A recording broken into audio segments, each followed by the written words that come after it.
kami telah mencoba head-to-head lawan mobil 1000 cc 3 silinder yaitu Ayla untuk kehematannya di channel Om Mobi. Nonton video itu apabila belum. Irit mana CHR Hybrid lawan Ayla 3 silinder. Halo YouTube, selamat datang di channel Motomobi. Ini merupakan mobil yang sangat berbentuk unik. Mobil yang berada di segmen pasar yang agak gemuk. Mobil yang sangat ramah lingkungan. Ini adalah Toyota CHR Hybrid.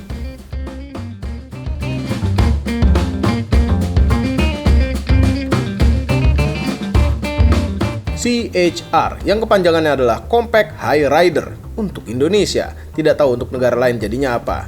Jadi ini HR-nya bukan kepanjangan dari Human Resources yang lagi agak-agak sibuk gara-gara karyawan pada work from home. Kami sudah beberapa kali membuat video tentang CHR, tapi kami belum pernah benar-benar mereview mobil CHR ini. Akhirnya sekarang kami mereviewnya. Kami senang karena ini adalah yang hybrid. Yes, merupakan mobil hybrid yang paling murah. Untuk yang dual tone seperti ini harganya 543.790. Kemudian yang single tone harganya 542.290 juta. Masih mahal? Yes, mahal karena mobil ini dipenuhi dengan teknologi-teknologi. Tapi yang kami heran, dulu pertama kali ini masuk ke Indonesia belum yang hybrid. Bentuknya sudah seperti ini, tapi belum hybrid dan harganya spektakuler juga. Lupa harganya nih, tulis. Yaitu harganya termasuk spektakuler dibanding dengan lawan-lawannya. Kami pertama kali ngeliat mobil ini itu di Jepang. Yes, di Tokyo Mega Web waktu mobil ini belum masuk di Indonesia. Mereka juga baru pertama kali jualan di sana. Begitu pertama kali ngeliat bentuknya, nonton aja video itu. Waktu kami jalan-jalan di Jepang, waktu belum bikin channel Om Mobi dan sudah mencoba bikin vlog di channel Motomobi. Itu ada berapa video tuh, vlog Jepang di channel Motomobi.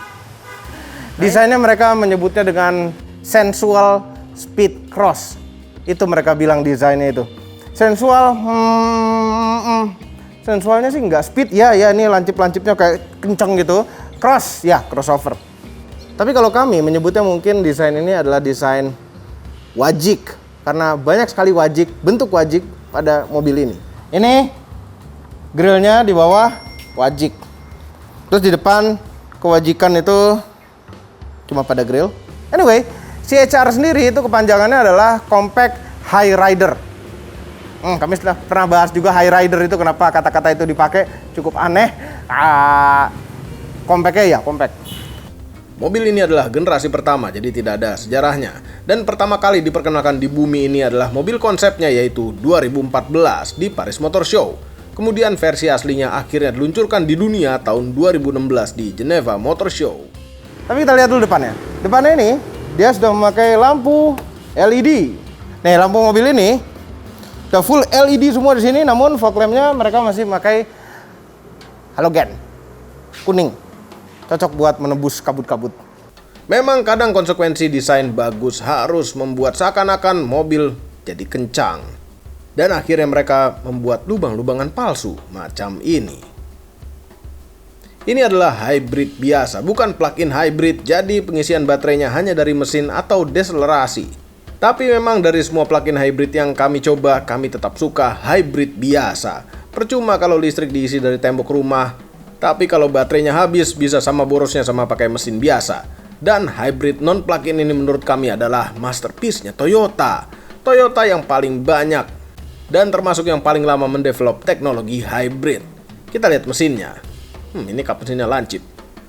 Pada yang tidak hybrid, kode mesinnya adalah 2ZR-FBE. Pada yang hybrid ini adalah 2ZR-FXE.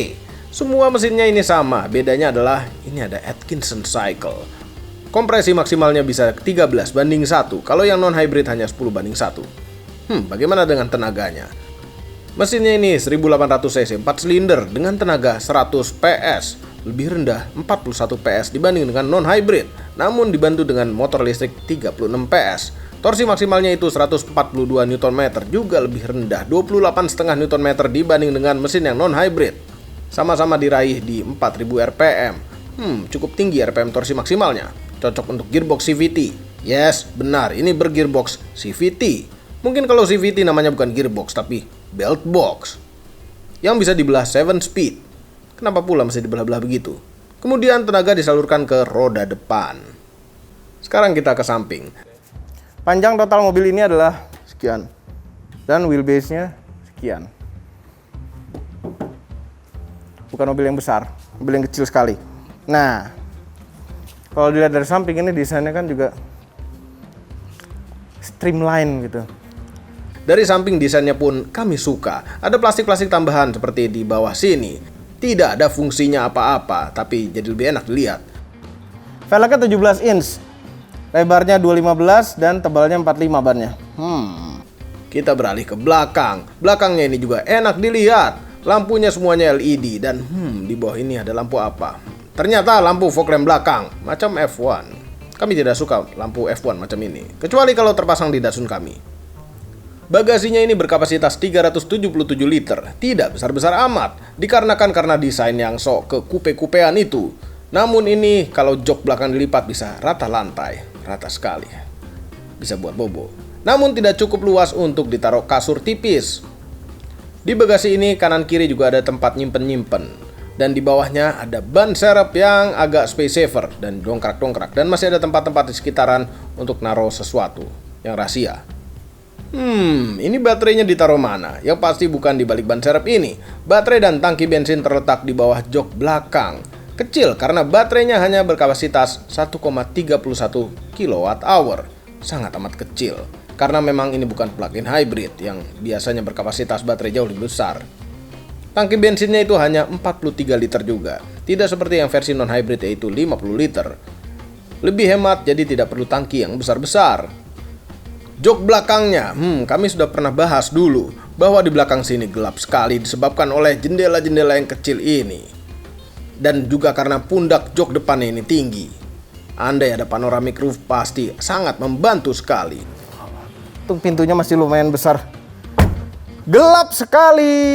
Yes, komplain kami waktu itu pertama kali kami duduk di suatu CHR adalah belakangnya itu seperti gelap sekali dan orang yang susah sekali sih ngomong itu. Claustrophobia ya. Itu akan teriak-teriak di sini. Enggak sih? Masih lumayan lah, ada kaca kecil ya, bisa dibuka tutup. Juga ada armrest, nggak ada armrestnya? Ada armrestnya. Headrestnya ada, bisa dinaik turunkan. Jarak dengan jok depan sekitar setengah jengkal. Kaki masih bisa masuk ke bawah, masih oke. Di tengah juga ada headrest ya kalau mau duduk di tengah, dan ini posisi tidur di bawah juga kecil sekali karena memang ini front wheel drive. Ini paling cuma buat knalpot doang. Tapi di belakang sini nggak ada apa-apanya sama sekali. Oh ya, headroomnya sisa 1 jari lah dengan tinggi kami yang 174 cm. Ya dulu pernah ngukur 172, terus ngukur lagi 174. Kami ambil aja yang tinggi, yaitu 174 cm tinggi kami. Ya, duduk di tengahnya. Headrest bisa naikin juga yang tengah. Nggak terlalu mepet juga, tapi yang pasti mepet kanan kirinya, pasti sempit sekali. Di sini. Bisa nyalain. Masih bolam biasa. Ya, jangankan AC belakang, charger gitu nggak ada di sini, polos aja. Ya, jangankan itu semua. Oh shit, bar aja nggak ada di belakang sini. Jadi kalau supirnya kenceng ngebut-ngebut, takutan megang apa nggak tahu. Oh ya, tapi lumayan. Pintunya ada cup holder atau bottle holder, cup holder lah ini kecil, cup holder. Dan nggak ada tempat apa-apa lagi. Dan pos duduknya masih oke, tegak memang, tapi masih oke. Nggak terlalu parah. Kurang armrest aja. Nggak bisa di-recline sama sekali, ini satu sisi aja, satu posisi aja. Nah, wajik lagi. Oke, kita hitung wajik lagi di sini.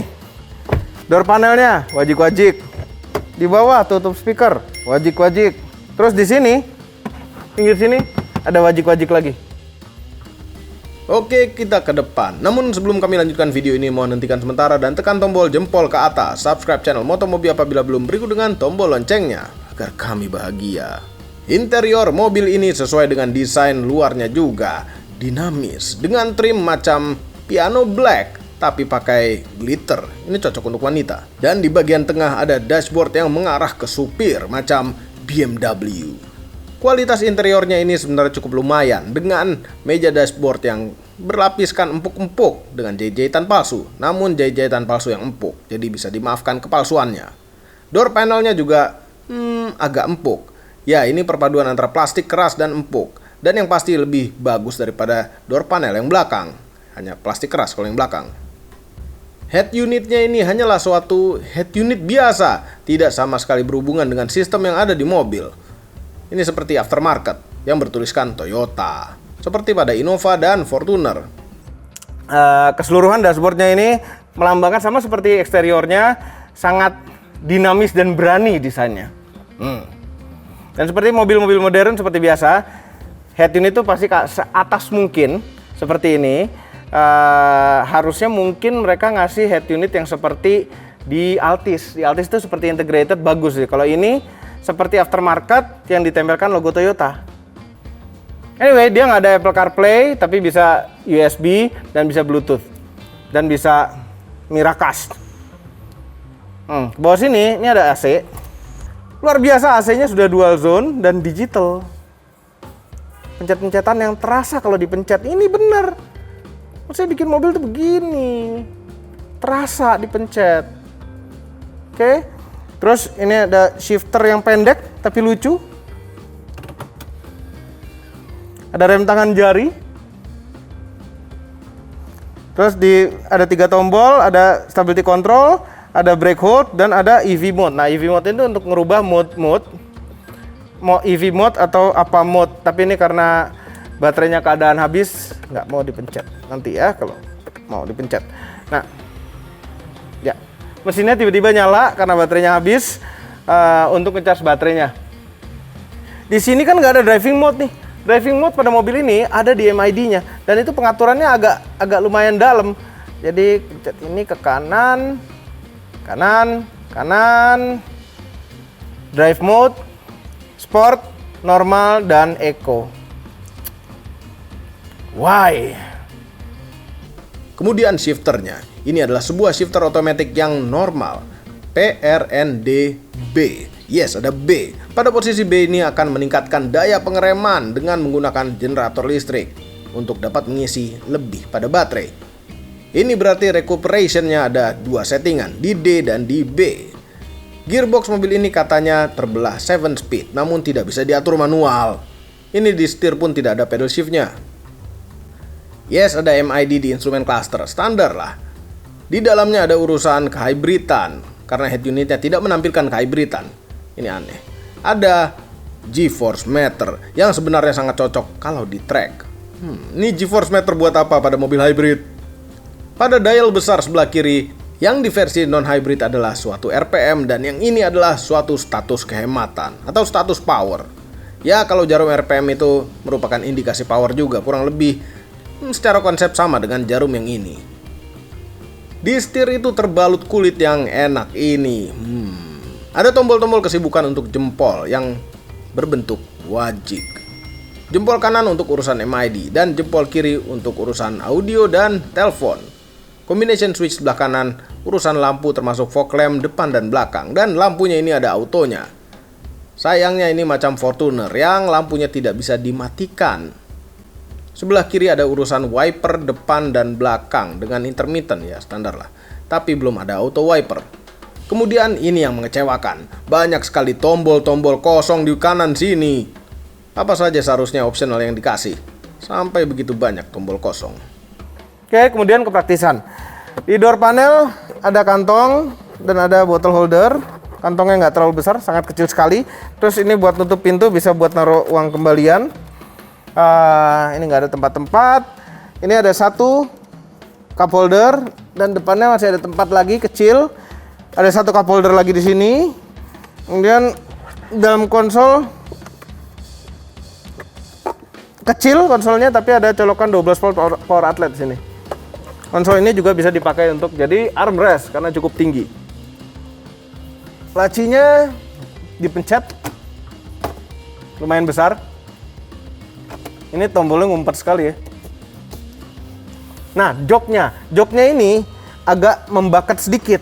Jadi duduknya tuh enak. Sayang sekali pengaturan pada jok ini tidak elektrik, walaupun bisa dinaik turunin begini secara otot. Maju mundur juga semuanya tidak elektrik, kecuali kami menemukan satu yang elektrik pada joknya, yaitu lumbar supportnya. Walaupun tidak bisa digerakkan naik turun, tapi ini elektrik. Buat apa lumbar support doang gitu? Kan bisa pakai yang di sini. Gitu. Nah, di dalam interior sini banyak wajik-wajikan juga. Ini bentuknya wajik. Terus di atas ini di plafon ada wajik-wajik. Tombol-tombol AC wajik, di setir wajik juga. Joknya wajik-wajik juga. Yang kami suka walaupun pakai otot juga pengaturannya adalah setirnya. Ini bisa diatur tilt dan teleskopik. Harusnya semua mobil itu dibuat bisa teleskopik agar tidak kena komplain terus sama reviewer mobil.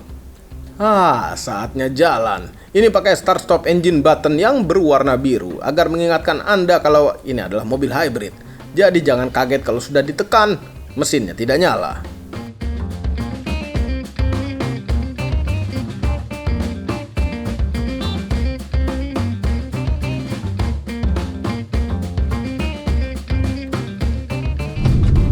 CHR hybrid. Tapi yang kami sangat nggak suka sekali adalah dashboardnya. Dashboardnya ini keren, bukan nggak suka dashboardnya, tapi nggak suka posisinya. Mungkin bukan posisi dashboard, tapi posisi duduknya ini udah pas tingginya buat kami joknya. Tapi dashboardnya ini terasa tinggi sekali. Terasa ya, bukan berarti menghalangi apa-apa, tapi terasa tinggi sekali dan kita terasa agak tenggelam begitu. Sama sekali nggak seperti naik suatu crossover atau SUV. Sama sekali nggak. Ya kalau jalan di tol terus enak, tapi kalau jalan di dalam kota, macet-macetan, sempit-sempitan jadi kurang nyaman. Ada rasa tenggelam di sini. Keindahan dari suatu hybrid adalah Anda tidak perlu peduli sedang pakai energi apa, dari motor listrik atau pakai mesin. Itu semua urusan sudah diatur oleh komputer yang sudah didevelop lama oleh Toyota. Kemudian kekedapannya. Kekedapan dari luar mobil ini, suara luar itu mobil lewat. Masih agak masuk, tidak kedap-kedap amat. Dan ini ada dengar suara ban. Ini mungkin dari mikrofon terdengar ada suara bannya agak lumayan berisik. Jadi menurut kami mobil ini tidak terlalu kedap-kedap amat. Platformnya sudah memakai platform baru Toyota yaitu TNGA. Dan ini merupakan platform yang enak. Mobilnya jadi nyaman dan stabil. Ini sekarang di tol dalam kota, tepatnya di bagian yang flyover Rawamangun. Itu kan ada sambungan-sambungan. Sambungannya masih agak terasa kelihatan dari kerasnya ban, tapi halus sekali. Yang pasti kalau kecepatan tinggi sama sekali nggak terasa limbung-limbungan. Ini TNGA ini canggih sekali, kami suka. Ya konon katanya mereka bentuk sasis monokoknya itu lebih memusatkan beratnya di bawah sehingga center of gravity-nya lebih rendah. Dengan center of gravity lebih rendah, mobil bisa lebih stabil tanpa harus suspensi yang terlalu keras. Ini suspensinya tidak keras-keras amat, tidak lembut-lembut amat, pas seperti suspensi bantingan macam mobil Eropa. Kemudian tenaganya, mobil ini pelan. 0 ke 100 km per jam itu di atas 10 detik. Ya agak jauh di atas 10 detik. Mesinnya bertenaga sangat kecil untuk ukuran 1800 cc dan motor listriknya pun tidak besar tenaganya. Kombinasinya jadi tetap pelan. Kemudian remnya yang sangat amat jarang digunakan. Bukan karena pelan, karena ini mobil hybrid. Punya feel yang agak berbeda dengan mobil non-hybrid. Karena kalau diinjak dikit yang bermain adalah generator listrik. Diinjak dalaman lagi baru remnya bermain, tapi itu tidak masalah urusan feel pedal rem, hanya urusan kebiasaan saja. Sekarang kita coba geser shifter ke B. Kita di posisi B coba. B itu dia lebih engine braking, jadi kalau dilepas gas, dia lebih engine braking dibanding dengan di drive biasa. Ternyata hanya beda sedikit saja pengaruhnya.